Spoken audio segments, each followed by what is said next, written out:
Hello and welcome to my YouTube channel Pearson MyITLab Solution. Today I am going to solve the chapter 11 of the Excel part of the Pearson MyITLab course. And if you need help in any other part like Word part, Excel part, PowerPoint part, or SS part, or if you need help in a Pearson course, Cengage course, or Simnet course, you can contact me through my WhatsApp number is given at the bottom of the screen and also given in the description of this video, or you can contact me through my email address is given at the bottom of the screen and also given in the description of this video. Or if you need help in any other subject like maths, stats, writing, nursing, psychology, you can contact me also. Now I am going to start this project. Its name is Exp22 Excel Chapter 11 Cumulative Assessment Accounts. Its project description is given here. You can read it carefully. You work for a tax accounting firm that has often in Albany, Dallas and Miami. Previously, you downloaded the data from the employee database. Now you will use the text database array and lookup function to obtain the result you want. That's our project description. Now we will move to our first step. I am going to do this project step by step. So by following these steps, you can complete your work also. In our first step, he is asking start Excel, download and open the file name exp22 Excel chapter 11 cumulative assessment accounts. Grader has automatically added your last name to the beginning of the file name. That one first step only involves the downloading of the file from the Pearson MyITLab dashboard. I have already downloaded that one file. That's our file. So you will check this file to make it familiar with your assignment uh, book. So now we will move to our second step. In our second step, what is he asking? You will use the data worksheet through step 14. Your first step is to create unique ID for the each accountant using the year hired, date hired, and number. In the cell D2, type this value. So we will go to the cell D2 and type this value. That's our cell D2. We will type this value as a 2007-1018-10 and press enter. And what next he is asking to do? Use the flash fill to complete the pattern to create the remaining ID from the range. When you see this ID, this you will see it's a pattern copied 2007 year, then date, then number. That's our sheet. We need to make this one flash fill, so we will go to the here in the home tab in the editing, and here we will select as a flash fill. You see we have got our values in our column D column.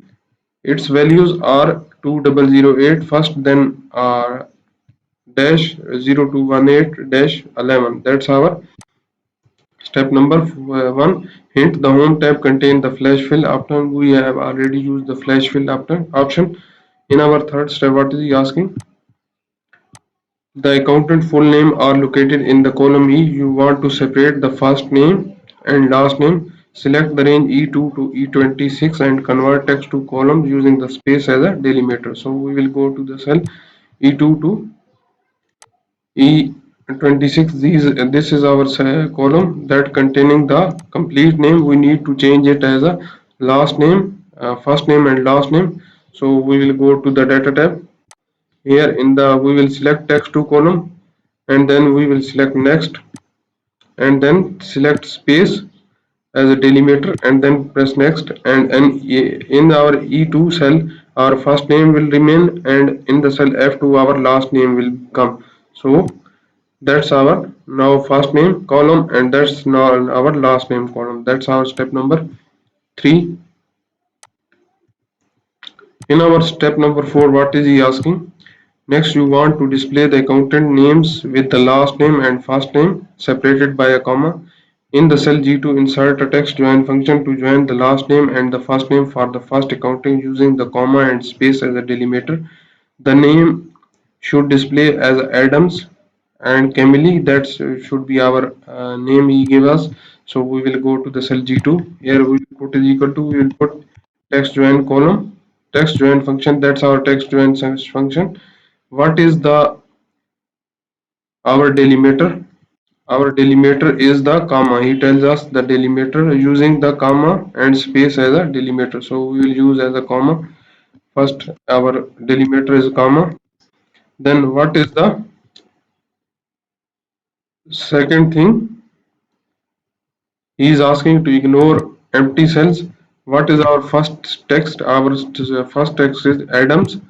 Then our second text is space button. We will press as a space button. Then put our first name and then close our bracket and press enter. So we have got our result as a and Adams Kelly. So our result is not correct yet. We will need to put as a delimiter as a comma, then and space, then press enter. So we have got our required result now. That's our. And what next he is asking, copy the function to the range G3 to G26. So we will copy this function to G26. Double click here. So it will be copied. That's our step number 4. In our step number 5, what is he asking? Column J contains the phone number you want to extract the area codes. In the cell K2, use the mid function to extract the area code from the phone number. For the first imply, the start number argument should be position of the first digit in the area of the code to avoid the including the opening parenthesis. Make sure the function extract the 3-digit area code. Copy the function to the range K3 to K26. So we will go to the cell J K2, that's our area code. We need to get the area code for this column here. Area code will be the first 3 letters, these 305619. This is the area code. So we will use the mid function, start our bracket. And what is the text? Our text is in the cell J2. What is the start number? Our start number will be character 2. And how many character we have? Number character 3. And then we will close our bracket and press enter. So you see we have got our area code 305 for the cell J2 to K2. That's our step. And what is he asking? Copy the function to the cell K3 to K26. So we will put drag that one downside up to K26. You see we have got our area code here 496305. That's our area code. That's our step number 5. In our step number 6, what is he asking? The location column display the city name in the capital letters. Because this is hard to read, you will use the text function to display the cities in upper and lowercase. In the cell M2, use the proper function to display the first city name in upper and lowercase. Copy the function to the range M3 to M26. So we will go to the cell M2. That's our cell M2. We will use is equal to. You see in our location column, all the city names are given in the capital letters. So we will use a proper function to make this one upper and lower case letters. Proper function.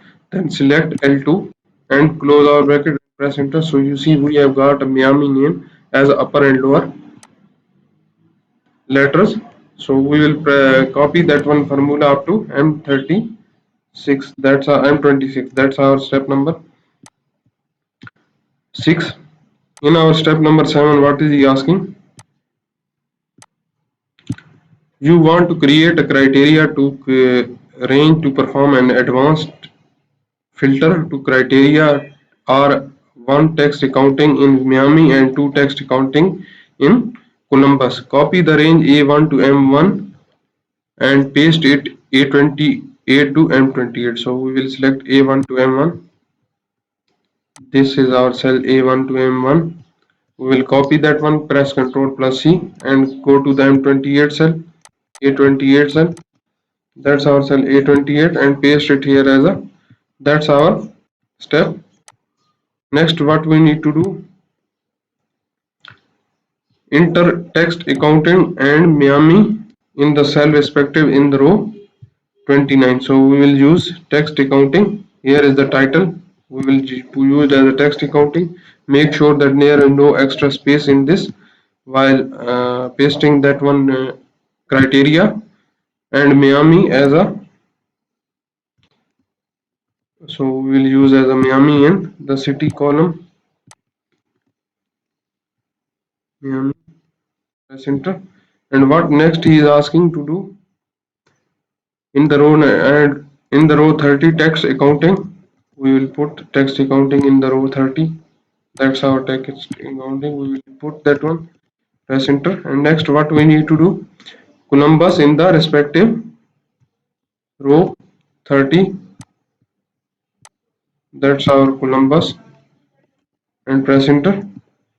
And what next he is asking, use the column M of the for the city name. So we have already used the column M for city names. This is our step number 7. In our step number 8, what is he asking?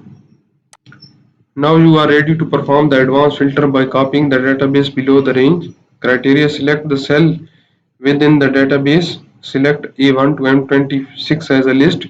Enter the criteria you defined in the previous step and type A32 to M32 as a location of the copied record. So we will go for the advanced filter. We will select in this. In the data group in the sort and filter, you will select advanced. That's our range. Filter the list in the place. You will select copy to another place. That's our list range A1 to M26. What is our criteria range? Our criteria range is downside A28 to M30, and where we need to copy our records as a result cells, that's in the cell A32 to M32. We will go to the select A32 to M32. That's our A32 to M32, and we will press OK. So when we go downside, we have got our result, our advanced filter result in the cell A32 to M43. That's our result. We have which we have tax accounting in Miami and Columbus. That's our step number 8. In our step number 9, what is he asking? You want to identify the highest salary for the tax accounting in Miami and Columbus.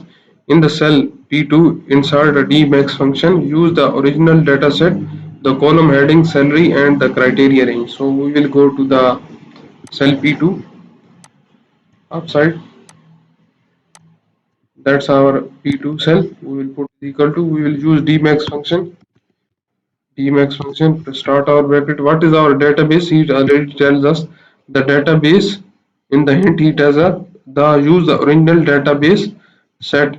So we will select the original database. That's our database in the cell A2 to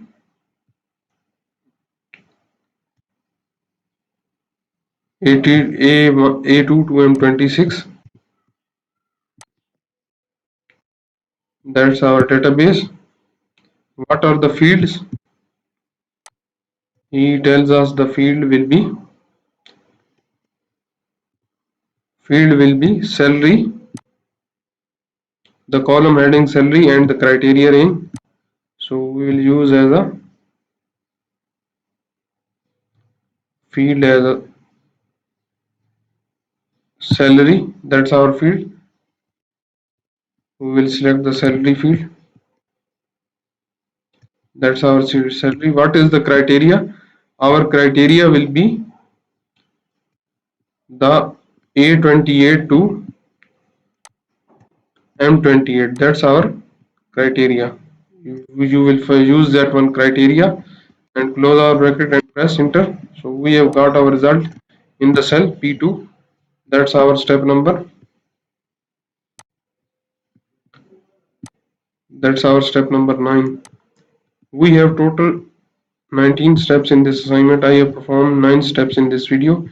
If you want to know the remaining steps of this assignment, or if you don't understand the steps I have performed in this video, or if you need help in any other part of the Pearson MyITLab course like PowerPoint, Excel, Access, or Word, or if you need help in Cengage courses, SAM courses, Pearson courses, or SimNet courses, or if you need help in any other uh, courses like computer science, business management, maths, stats, nursing, psychology, or writing assignment, you can contact me also. You can contact me through my WhatsApp number. My WhatsApp number is given at the bottom of the screen and also given in the description of this video. or you can contact me through my email address. My email address is given at the bottom of the screen and also given in the description of this video, or you can scan the WhatsApp barcode which is given at the start of the video in the thumbnail of my videos. And if you like my video, please subscribe my channel to get any video updates. Thank you.